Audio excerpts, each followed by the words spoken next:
నేస్తాలు అందరికీ నమస్తే. అందరూ బాగున్నారా? మరి నా వీడియో మీకు నచ్చితే తప్పకుండా లైక్ చేయండి, అందరికీ షేర్ చేయండి, సబ్స్క్రైబ్ చేసుకోవడం మర్చిపోవద్దు. ఈరోజు మన జాబిలమ్మ ఒక వింతైన చక్కని కథ చెప్పబోతోంది. వినేద్దామా మరి? అనగనగా ఒక ఊరి పక్కన తోటల మధ్యలో చల్లని చెరువు ఉండేది. ఆ చెరువు దగ్గర ఒక నత్తగుల్ల ఉండేది. తన వీపు మీద గుండ్రంగా ఒక మెరిసే అందమైన ఇల్లు ఉండేది. ఆ ఇల్లు అంటే నత్తగుల్లకు చాలా ఇష్టం. ఆ ఇల్లును చూసుకుని ఆ నత్తగుల్ల చాలా గర్వపడేది. ప్రతిరోజు దానిని ఆకులతో తుడిచి పూలతో అలంకరించి చక్కగా అందంగా ఉంచుకునేది. ఒకరోజు రంగురంగుల రెక్కలతో ఒక సీతాకోక చిలుక వచ్చి, నత్తమ్మ నత్తమ్మ, నీ ఇల్లు చాలా అందంగా ఉంది, నాకు లోపల కొంచెం చోటిస్తావా? మనిద్దరం ఇక్కడే కలిసి ఉందాం అంటుంది. నత్త నవ్వుతూ, అయ్యో, నా ఇల్లు నాకే సరిపోదు, ఆ చిన్న ఇంట్లో నీకెక్కడ చోటిస్తాను అంటుంది. సీతాకోక చిలుక చిన్నబుచ్చుకుని అక్కడుండి వెళ్ళిపోతుంది. కొన్ని రోజుల తర్వాత జీ అని శబ్దం చేస్తూ ఒక తూనీగ వస్తుంది.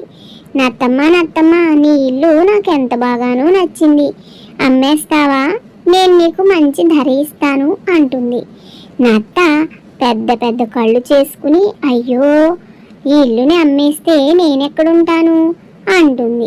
ఓహో, సరేలే అని మూతి తిప్పుకుని అక్కడ నుండి వెళ్ళిపోతుంది. మూడో రోజు నత్త ఆహారం కోసం బయటకు వెళ్తుంది.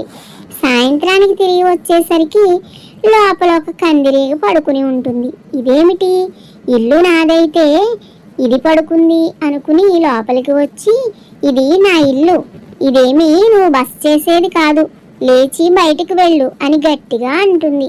కందిరీగా నెమ్మదిగా బద్ధకంగా లేచి, నీ ఇల్లు నీదే లేవమ్మా, నీ ఇల్లు అంటే మాకందరికీ ఇష్టం, అందుకే వచ్చి పడుకున్నాను, జాగ్రత్త, ఎప్పుడోకప్పుడు నీ ఇంటిని ఎవరో ఒకళ్ళు దొంగిలించుకుపోతారులే అంటూ అక్కడి నుండి నెమ్మదిగా నడిచి వెళ్ళిపోతుంది. నత్త ఆ రోజు నిద్రపోదు, రాత్రంతా ఆలోచిస్తూ ఉంటుంది. చివరకు నత్తకు ఒక మంచి ఆలోచన వస్తుంది. తర్వాత రోజు తన ఇంటి మీద రంగురంగుల పూల రేకులతో చిన్న చిన్న కొమ్మలతో అలంకరిస్తుంది.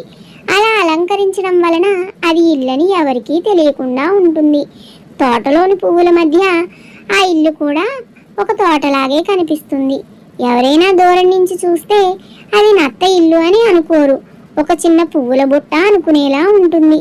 తూనీగలు సీతాకోక చిలుకలు దగ్గరికి వచ్చి ఆ పూలను వాసన చూసి వెళ్ళిపోతూ ఉండేవి.